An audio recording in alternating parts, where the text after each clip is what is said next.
Olha, alguns animais, eles são bem sensíveis e a gente pode chamar vários deles, inclusive, de medrosos. É o som da porta, é o vento, é a buzina, é a campainha, um monte de coisa causa paura em alguns animais. Agora, dá pra gente mudar isso, deixar os bichinhos com uma vida mais tranquila? Veja na reportagem. Os pets da Tamires adoram uma brincadeira. Eles aproveitam o jardim para gastar energia e são mimados. Ganham até picolé para espantar o calor. Mas a alegria deles esconde alguns medos. A Aisha fica apavorada quando tem tempestade. Quando tá chovendo ou quando estão soltando foguetes, ela fica bem escondida. O Charlie tem medo de tomar banho. Ah, o Charlie tem medo de banho, odeia banho, né, Charlie? E o Chope, com todo esse tamanho, tem medo de crianças e de estranhos no portão. Nossa, ele morre de medo de criança. A gente tem pet e quando chega criança lá, ele se esconde. Ele é bem medroso, tipo, ele late, mas é aquele latido para trás, assim. A pessoa bate palma, se fizer algum movimento de que vai bater nele, ele sai correndo. Está chegando agora aqui na casa da Raquel para conhecer o Francisco, ou tentar conhecer ele. Porque a Raquel estava contando que o Francisco tem medo de gente, principalmente de homens. E aí ele fica aqui num cantinho da casa, quando ele viu que a gente estava chegando, ele já se escondeu. Olha só.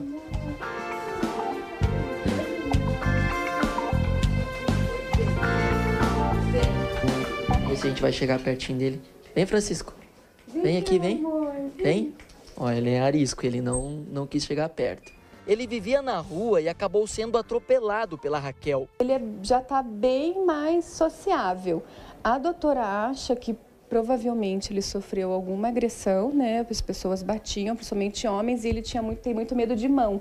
Se você vai com a mão assim, ele se encolhe. Tanto que ela ensinou a gente a ir por baixo, né? Pegar o pescoço dele. A Sônia ajudou no resgate dele. Foi a primeira vez que ela viu o Francisco depois do acidente. Nossa, ele tá lindo, lindo, lindo, lindo, maravilhoso. Nem dá pra dizer que é porque ele tinha um olhar triste, ele era moadinho, magrinho, né? E agora pra ver ele assim, tá lindo demais. A terapeuta veterinária explica que o Francisco é assustado porque vivia na rua. Ele pode ter sofrido alguma agressão, mesmo não sendo um cãozinho violento. O Francisco, ele não tem uma personalidade de agredir. Ele tem uma personalidade mais de se encolher. Então, por exemplo, se eu vou tocar ele, ele fica bastante tenso, mas não é um cachorro que morde, né? Eu atendo alguns casos que eles tendem à agressão, eles tendem a morder, porque é uma forma de defesa, né? Eles simplesmente estão se defendendo do que eles consideram um risco de vida.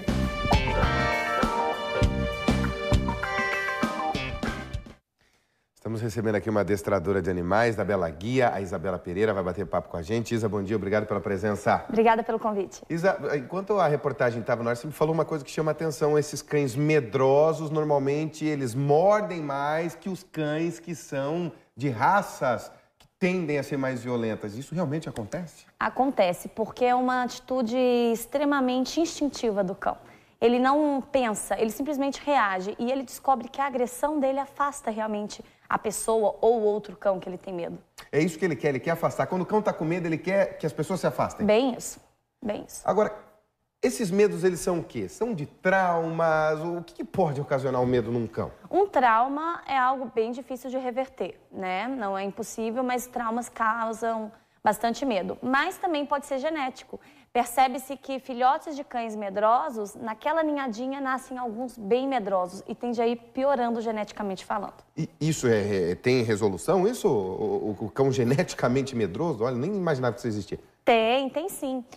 O adestramento pensa no bem-estar do cão. Ele vai ter limites. Alguns vão super bem, outros vão chegar até aqui. Então, o ideal é que a gente não exponha esse cãozinho sem ser dentro de um treinamento positivo naquelas coisas que ele tem muito medo, porque tendem a piorar. Então, tem que fazer um trabalho bem gradual, lento, para ele poder superar esse medo.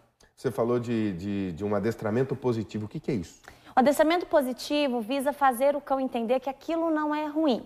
Isso pode levar um pouco mais de tempo, então a gente não força, não usa enforcadores, não dá bronca no cão quando ele tem medo ou quando ele reage àquela coisa que ele tem medo. A gente simplesmente associa a coisa que ele tem medo a uma coisa muito boa. De forma que ele fala, nossa, toda vez que eu vejo uma pessoa estranha, eu ganho alguma coisa, porque cães têm interesses. e aí ele começa a associar aquele objeto do medo com uma coisa muito boa. Esse é o treinamento positivo. Ele é um aproveitador, no final das contas. Agora, a gente viu ali casos, por exemplo, de medos que eu confesso que não sabia que existiam. Medo, por exemplo, de campainha, de crianças. O cão consegue associar isso? Eu não tenho medo de adulto porque eu sei que o adulto não vai me apertar nem nada. Ele faz essa associação? Faz. Estudos mais recentes mostram que os cães não veem crianças como humanos pequenos, veem como uma terceira espécie. Não é cachorro, não é humano, se porta de forma diferente, se move diferente, a voz é diferente. Então, alguns cães tendem a reagir com agressividade, outros cães tendem a falar, nossa, que coisa estranha. Quem é isso? Que é isso, entendeu? Então, isso gera medo, sim. É casos mais raros, mas acontece. E quando o cão já está um pouquinho mais agressivo por causa desse medo, é possível a gente fazer um trabalho ainda ou aí já é tarde demais? Não, nunca é tarde demais com cachorro nenhum. Mas é um trabalho um pouco mais difícil. O ideal é que a família entre em contato com algum profissional da área na primeira situação de medo, para evitar. Mas aí a gente faz aquela associação positiva, bem gradual, bem lentamente, e costuma funcionar assim. A gente viu ali, por exemplo, um cachorro, o que me parece ser um Golden Retriever, vendo aqui assim por cima, rapidamente.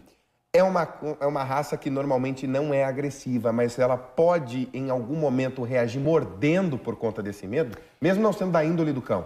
Não é nada da índole do Golden, né? Mas eu já treinei alguns Goldens que mordiam.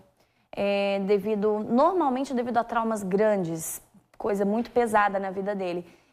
Então não é comum, mas pode acontecer sim, porque afinal é cachorro. Independente da raça, a espécie ainda é o que manda. Mas o que tem que ficar claro para o dono é que é um instinto do cão fazer isso, de repente. É um instinto, não pode ser punido por isso. O dono tem que ter consciência do cão que tem, proteger o cão, proteger pessoas, é isso.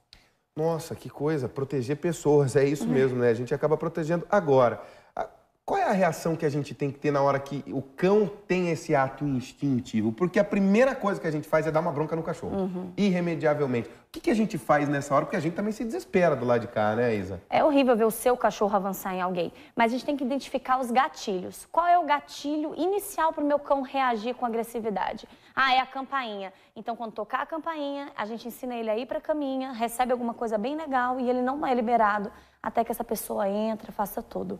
Então, a gente não deixa acontecer a agressão. Muito bem. Dona Isabela Pereira, adestradora da Bela Guia, obrigado pela sua presença aqui no Paraná no Ar. Obrigado pelo convite. Um ótimo dia para você. Vamos